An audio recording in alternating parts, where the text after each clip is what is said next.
My wife went on a 2 week trip recently, and the cat that we have, whose name is Luke, um, always sleeps either very close to her, or when he sleeps during the day, it's where she has slept in the bed.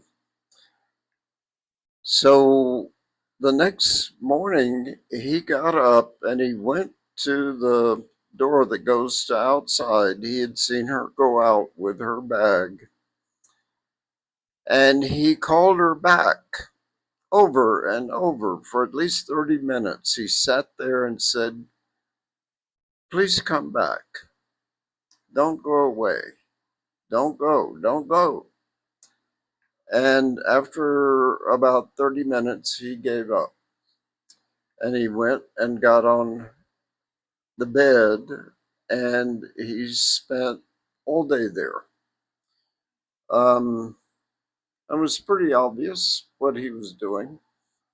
Um, and he didn't do it again. That was, it was a one time thing. Well, this cat came to us from a sequence of owners. One of the people that had him for a couple of years died suddenly. Um, his daughter took the cat.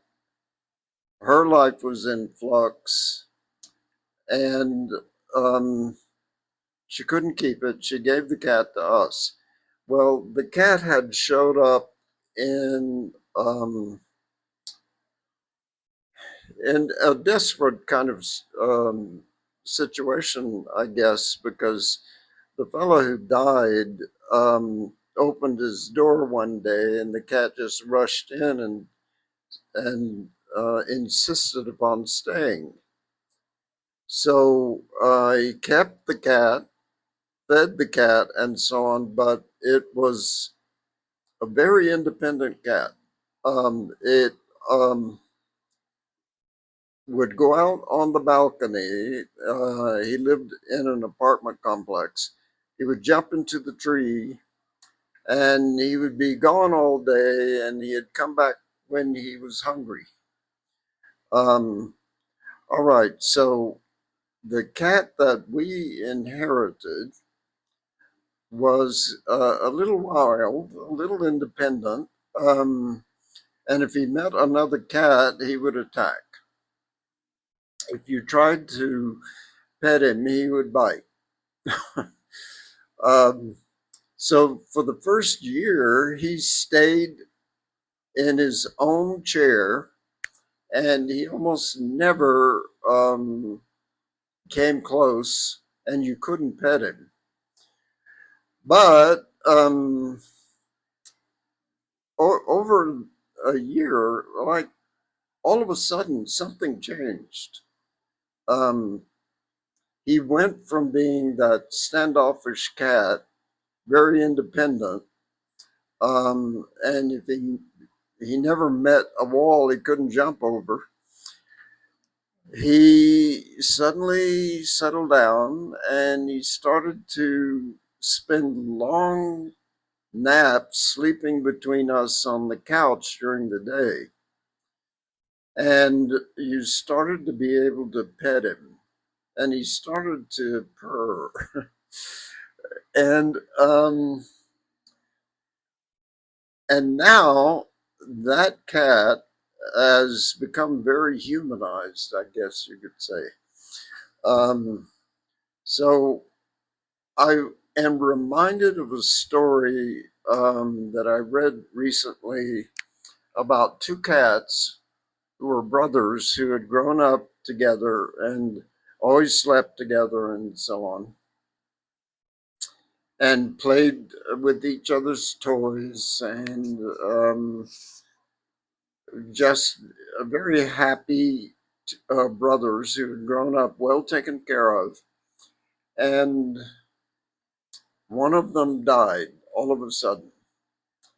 Um, He had a kidney problem, and the owners put him in a cat carrier and took him to the vet and came back with an empty carrier. Well, the cat that was left knew, he damn well knew his brother was not coming back. And he went through a period of grief. Um, he didn't eat. Um, they swear that he cried. Um, he he gradually got himself over it, but he just went through it. He entered into the state of grief, and then he came out of it when the time was right.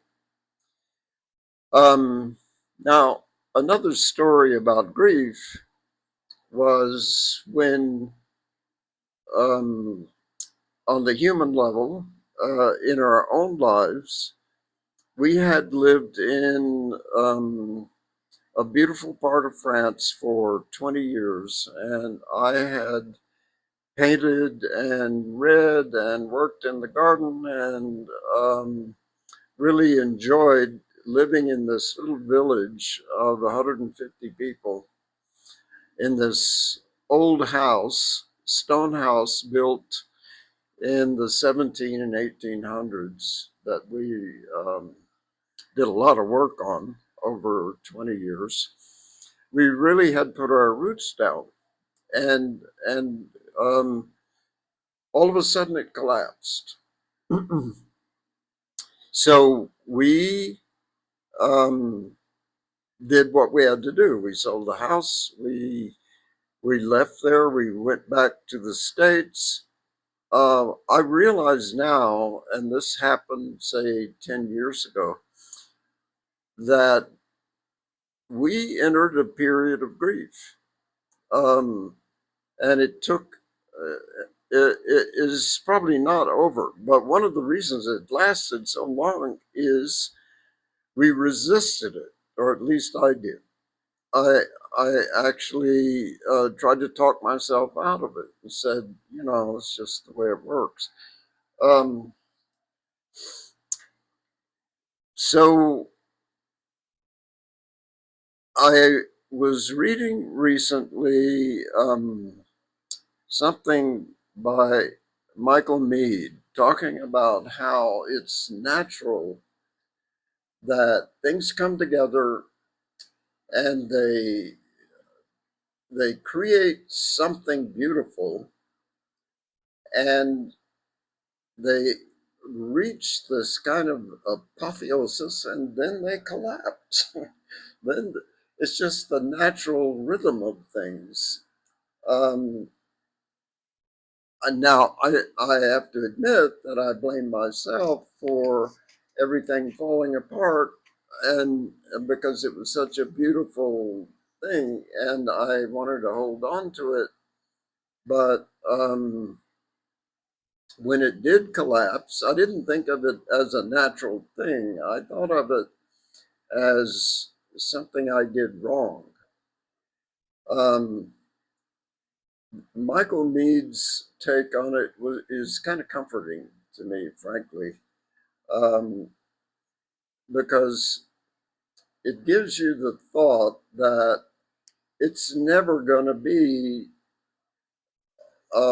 this creative thing that it goes on forever, that is just one beauty after another.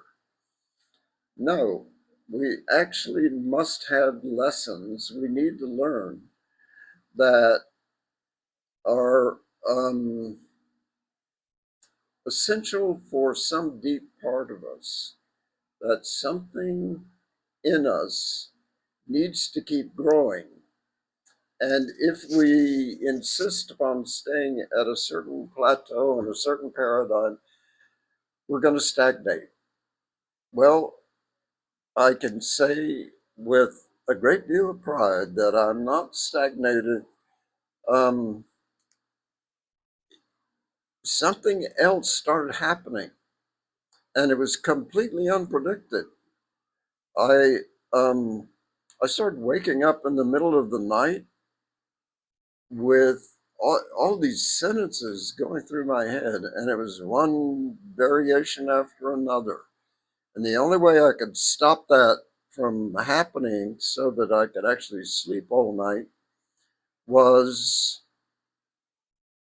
I had to get up, turn on the light, get my notebook, and write them down. Once I got one version down, it was over and I could go back to sleep.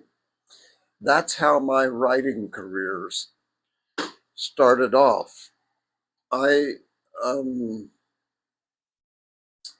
I started writing a story, and then I published it, and then I started writing exposition ideas, and I started publishing that. It's easy to do nowadays. I mean, you don't have to be uh, go through a gatekeeper at some big publishing company. You can just get online, and that's what I did. So now I have 6 books, and I'm a writer. How did that happen? Um, but evidently, that's in the nature of things. That um, something there's some seed in you. There's something that wants to grow, and you can stop it.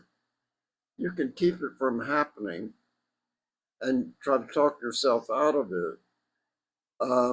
But then it won't ever take root and it won't blossom. Well, anyway, I think it helps me to think of it that way. And I, um, I just wanted to talk about that today. So do what you will with it.